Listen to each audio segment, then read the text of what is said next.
তোমার কাছে তোমার বাবা হয়তো রাজার রাজা। আমার বাবা খুব সাধারণ, রোজ খেটে খাওয়া প্রজা। তোমার জন্য তোমার বাবা ছাদ পেরে দিতে পারে। আমার বাবা হত দরিদ্র, খালি হাতে গড়ে ফেরে।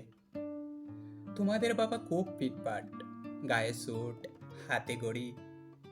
জানো তো, আমার বাবাটা ভীষণ অগোছালো, মুখ বড়া ফাঁকা দাড়ি। তোমাদের জন্মদিনে বাবা দামি উপহার দেয়। আমার বাবা এত আনমনা, দিনটাই বলে যায়। তোমার বাবা হাত ধরিয়ে রাস্তা করায় পার।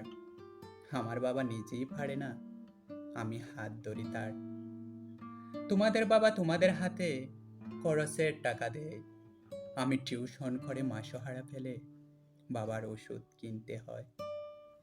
তোমার বাবা রাখতেই পারে তোমায় ভীষণ সুখে। আমার বাবাও চেষ্টা করে আগলে রাখতে বুকে।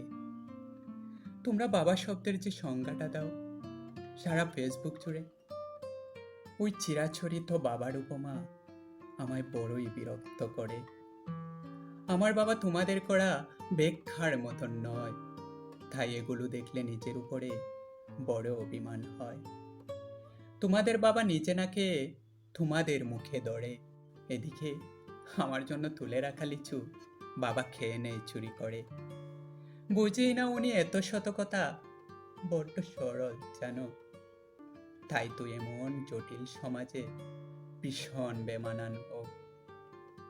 শাসন যদিও করে না তেমন, তবে হ্যাঁ, খুব খুব দরে। অথচ বন্ধু মহলে আমার পিছনে আমারই তারিফ করে। বাবা পরীক্ষার আগে সংশয়ে বলে, হ্যাঁ রে, পাশ করবি তো বল। রেজাল্ট পেরুলে বালু পল হলে তার দু চোখেই জল। কিছুই করি না, তবু আমার সারাদিন ধরে বকে। কিন্তু যখন সবাই বিরূপ, ঠিক তখনই পাশে থাকে। যে বলে খালি আমাকে দ্বারা কিছুই হবে না নাকি, থাকি আমার সাফল্যে আমি ধামামা বাজাতে দেখি। এই পৃথিবীতে সময়ের সাথে কত পরিচয় হয়, হিসেব করে দেখেছি কেউই বাবার মতন নয়। সম্পর্কের সমীকরণেরা রোজ বদলায় মান, তবু তবু প্রথম সারিতে বরাবর থাকে বাবা মায়েদের স্থান।